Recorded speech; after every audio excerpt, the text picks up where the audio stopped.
Gracias a Dios por este día que nos permite estar reunidos con el propósito de adorarle en espíritu y en verdad. Nuestra lección, nuestro tema en esta mañana es: ¿qué pide Dios de ti? ¿Qué pide Dios de cada uno de nosotros? Bueno, cuando leemos el libro de Deuteronomio en el capítulo 10 y versículos 12 y 13, Moisés, prácticamente el último mes de su vida, dirige estas palabras al pueblo de Israel que están a la entrada de la tierra prometida. Y él les dice, versículo 12 y versículo 13: ahora pues, Israel, ¿qué pide Jehová tu Dios de ti? Sino que temas a Jehová tu Dios, que andes en todos sus caminos, y que lo ames y sirvas a Jehová tu Dios con todo tu corazón y con toda tu alma, que guardes los mandamientos de Jehová y sus estatutos que yo te prescribo hoy, para que tengas prosperidad.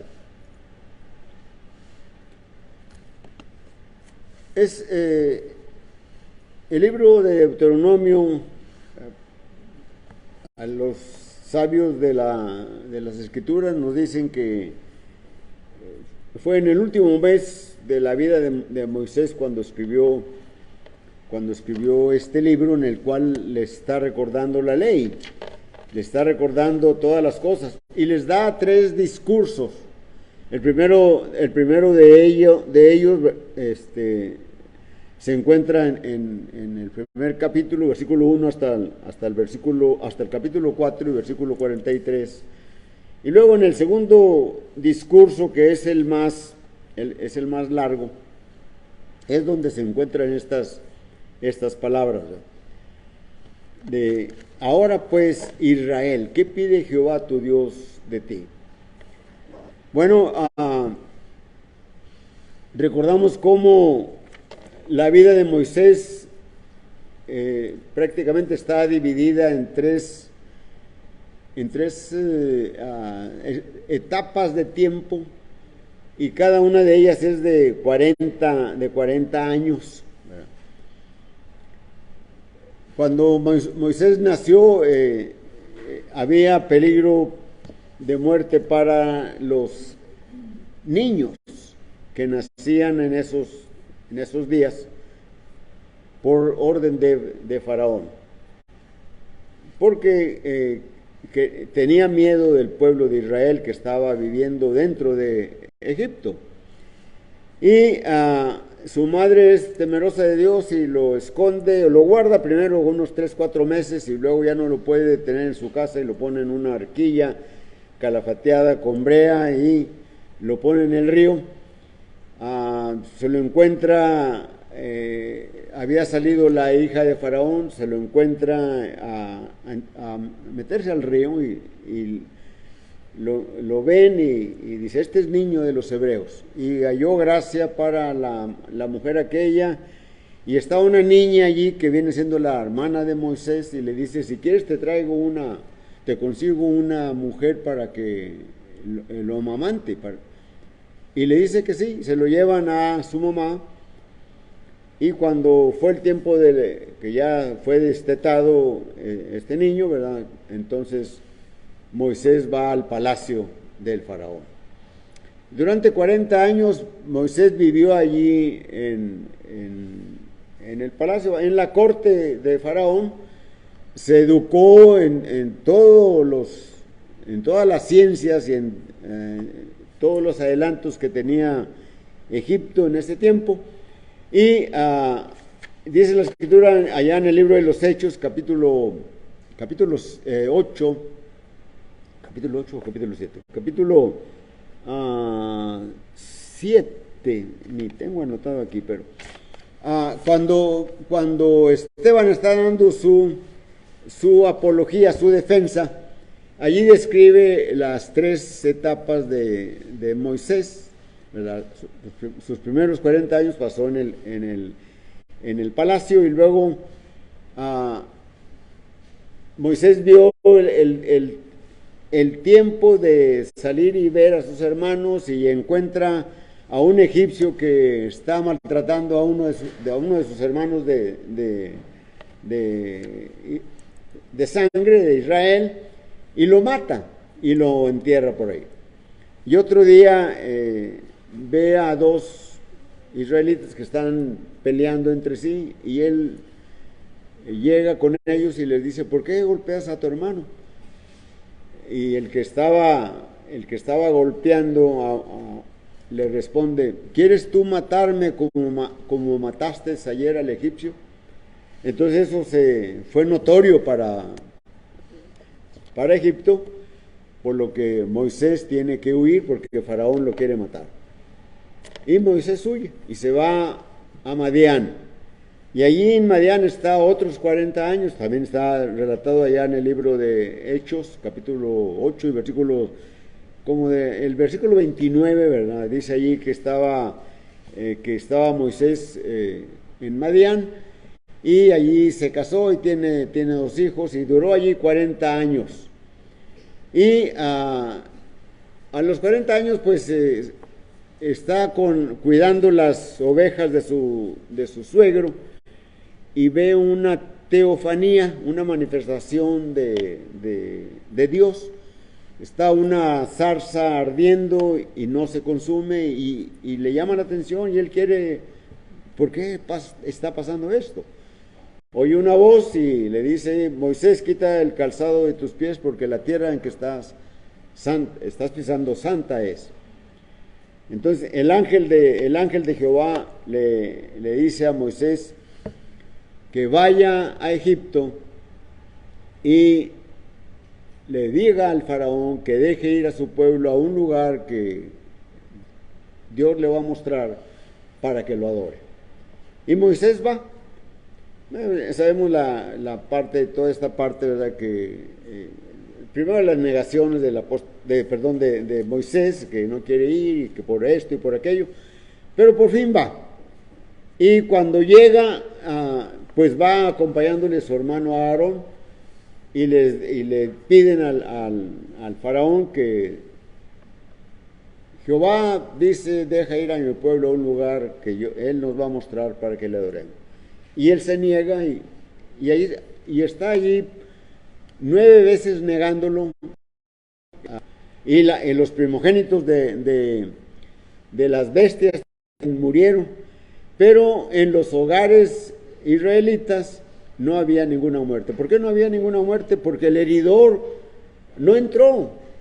¿Y por qué no entró? Porque Dios le había ordenado a Moisés: sacrifiquen un cordero, y la sangre la embadurnan en el dintel y en los postes de la puerta, y así el heridor no entrará dentro de ese hogar.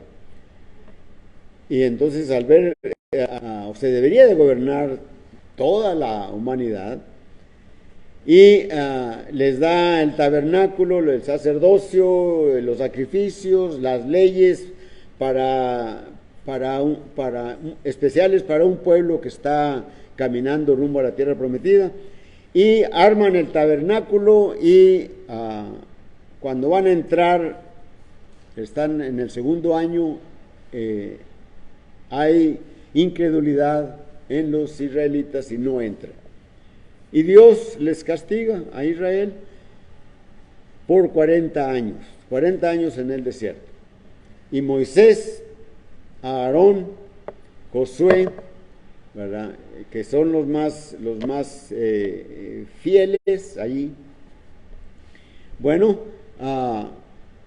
tuvieron muchas quejas de todo el pueblo, El pueblo se quejó siempre, quejándose hasta de los sepulcros, porque moría la gente y los sepultaban en el desierto.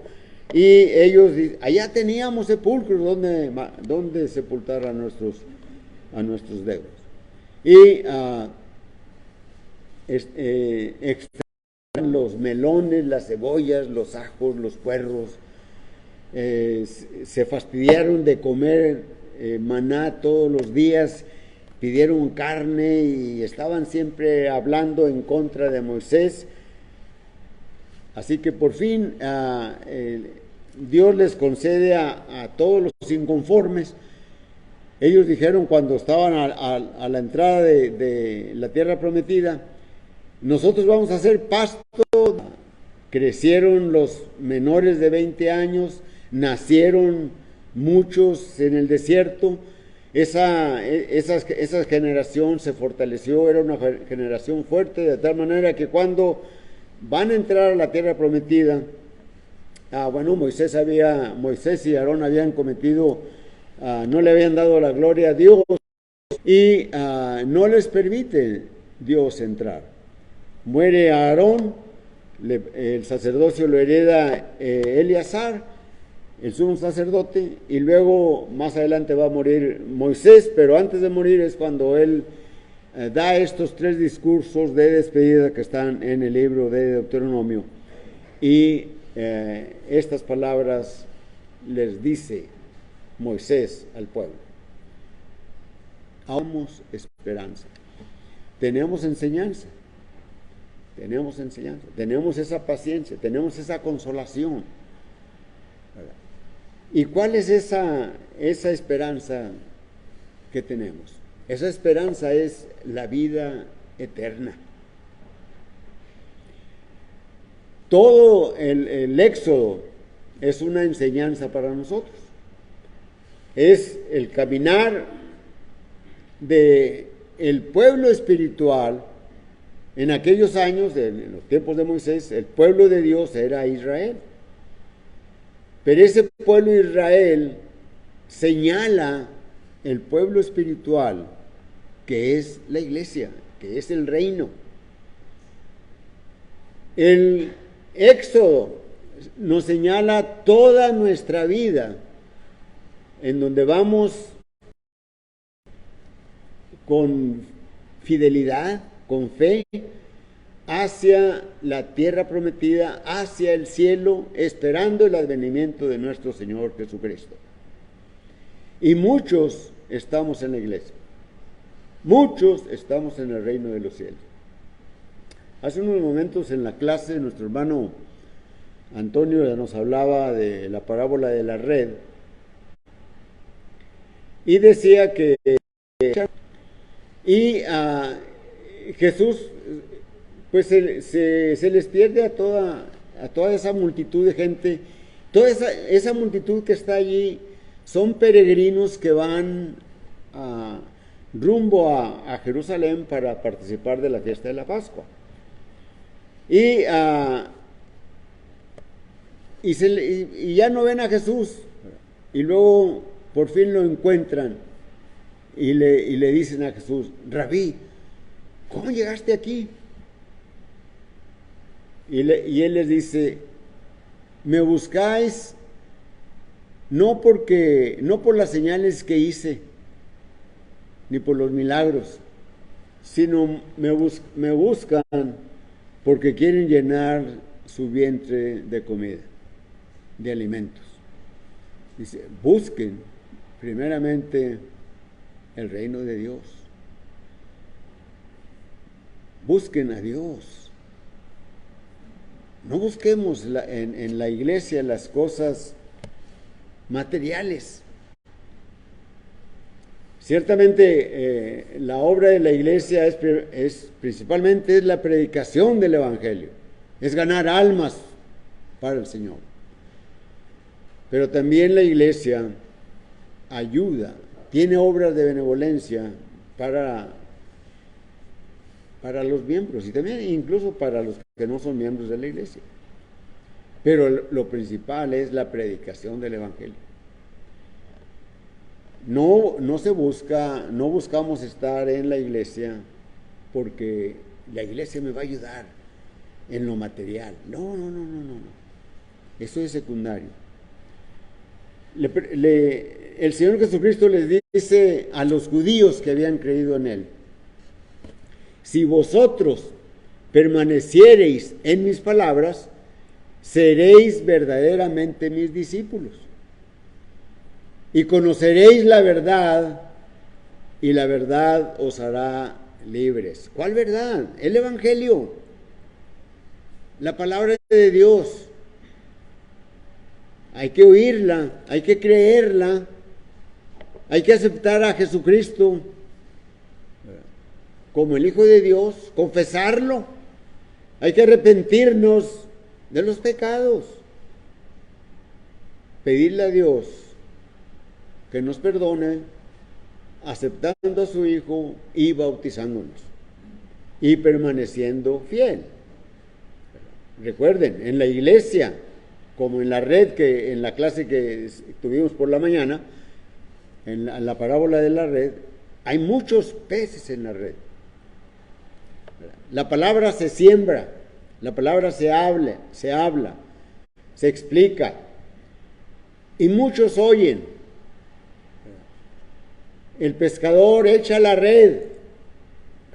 Nos dio dos tipos de redes, en la que se avienta y luego se estira previamente con un lazo, y sale como si fuese una bolsota, ¿verdad? Todo lleno de peces ahí.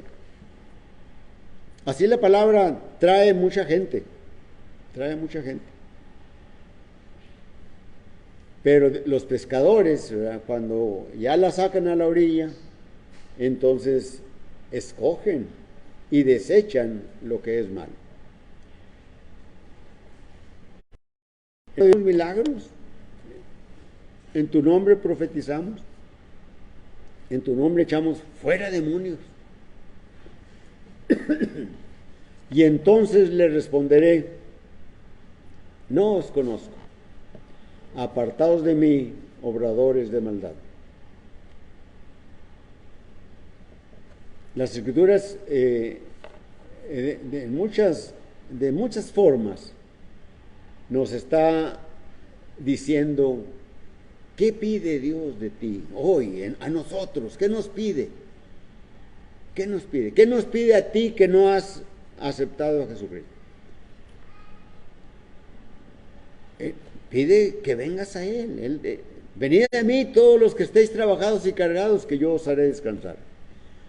Llevad mi yugo y aprended de mí, que soy manso y humilde de corazón, y hallaréis descanso para vuestras almas. Mis mandamientos no son gravosos. Si me amáis, guardad mis mandamientos. Es lo que pide Dios de nosotros. Es lo que pide Dios de nosotros. El hermano citó también en la carta que Pablo escribe a los romanos, ahí en el capítulo 12, ¿verdad?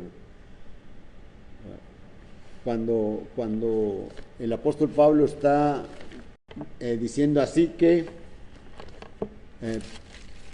os ruego que presentéis vuestros cuerpos en sacrificio vivo, santo, agradable a Dios, que es vuestro culto racional. Y dice: transformaos vuestros pensamientos. Dice el versículo 2: no os conforméis a este siglo, sino transformaos por medio de la renovación de vuestro entendimiento, para que comprobéis cuál sea la buena voluntad de Dios, agradable y perfecta. Eso dice el versículo 2 del capítulo 12 de Romanos. Pero antes, el apóstol Pablo nos invita: así que, hermanos, os ruego por las misericordias de Dios. ¿Sabemos que Dios es misericordioso? Sí. Él ve nuestro pecado, Él vio el pecado de la humanidad, y desde el principio quiso o desarrolló o empezó a desarrollar su designio para la salvación del hombre. ¿Recuerdan Génesis capítulo 3 y versículo 15?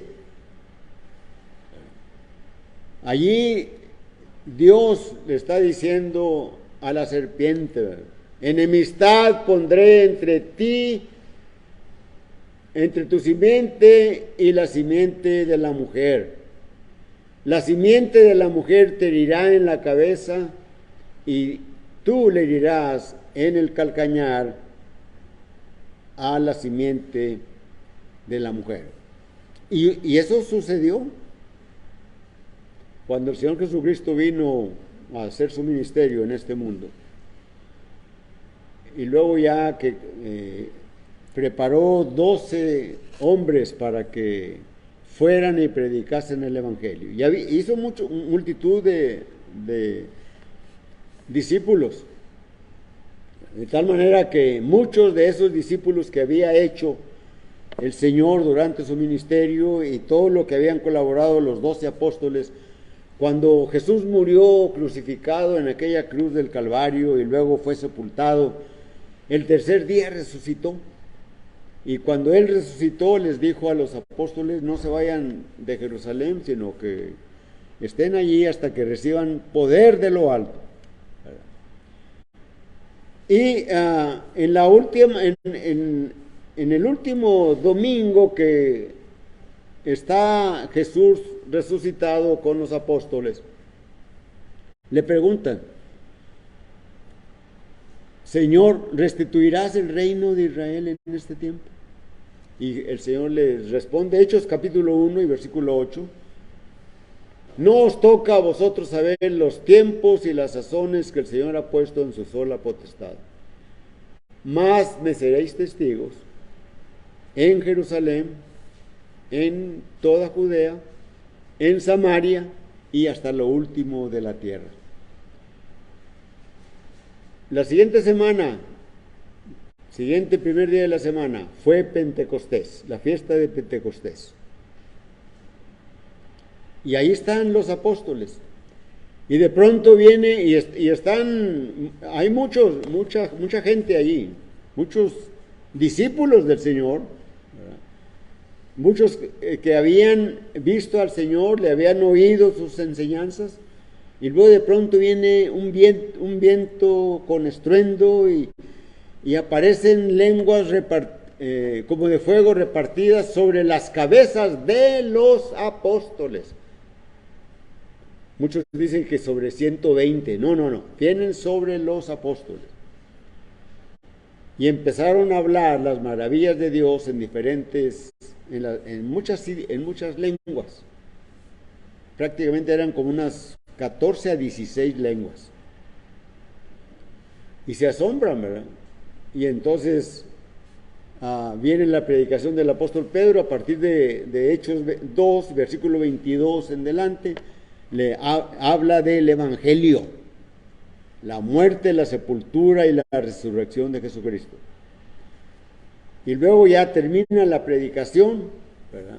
Y luego se dan cuenta aquellas personas lo que han hecho con el Señor.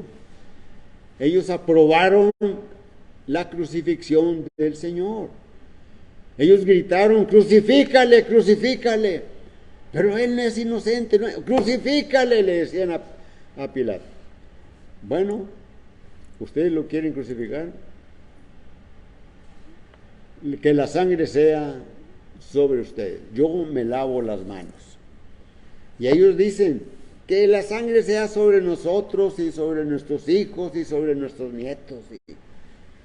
O sea, que la culpa sea sobre ellos. Y así fue. Y la culpa viene siendo hasta nosotros. Pero el Señor murió para pagar nuestras culpas. Y el Señor resucitó para darnos vida. Si le aceptamos. No creamos, como mucha gente cree, que el Señor va a salvar a todos.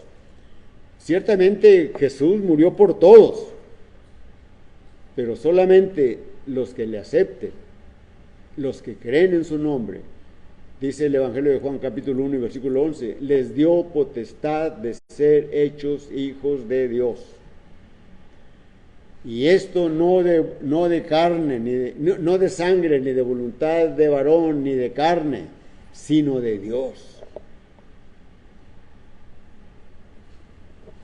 ¿Qué quiere Dios de ti?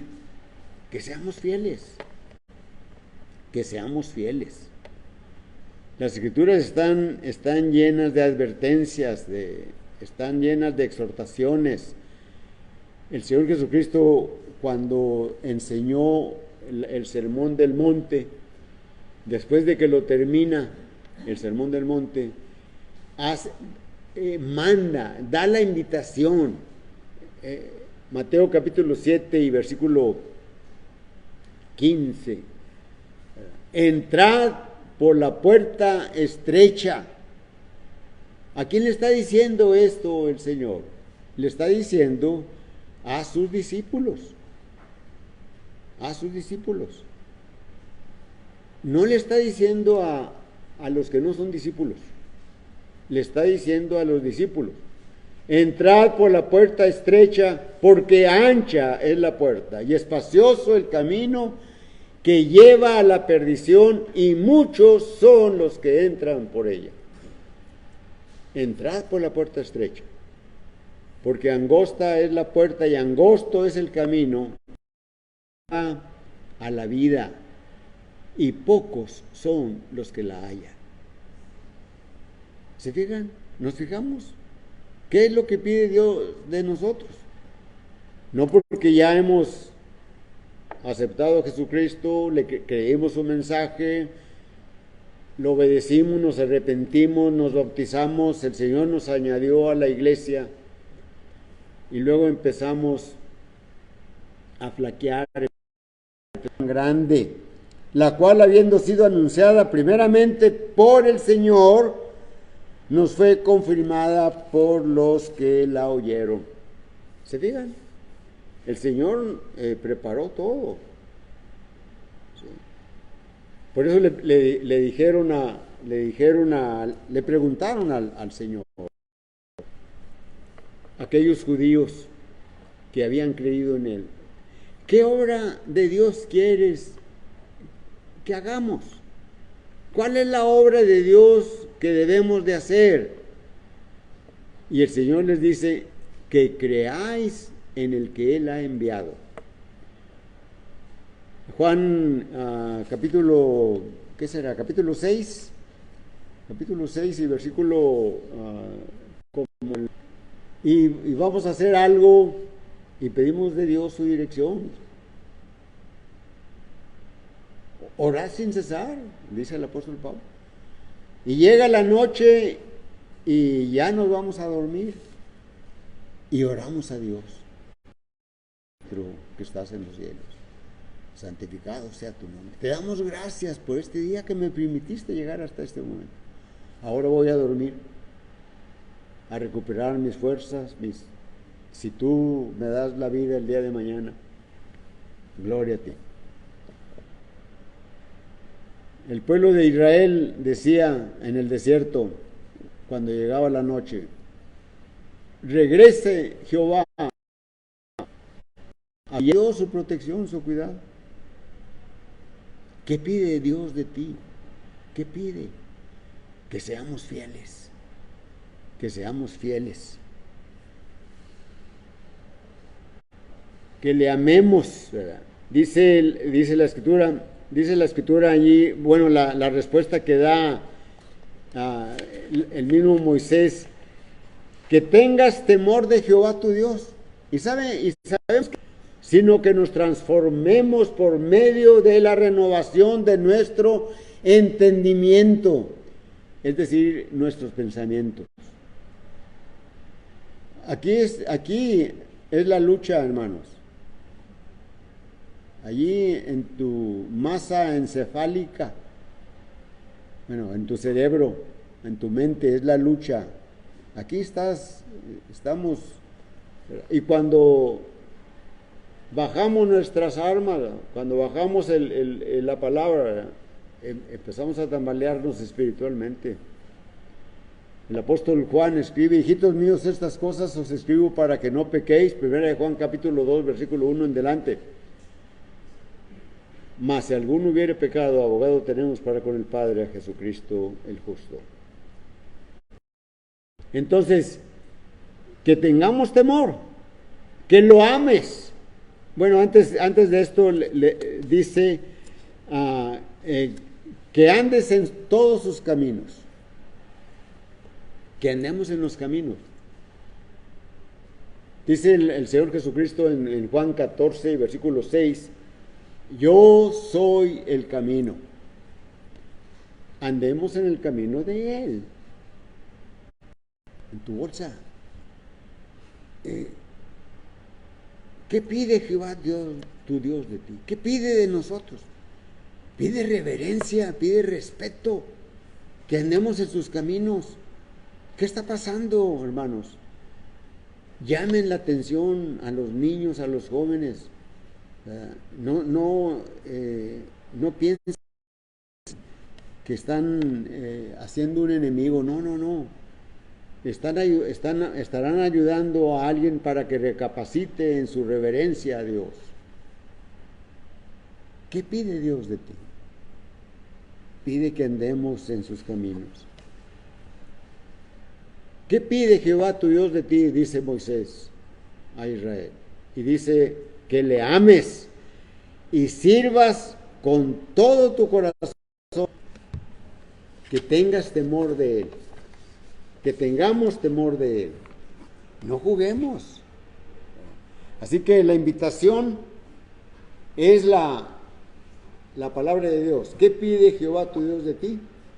Vamos a cantar un himno, pero la invitación es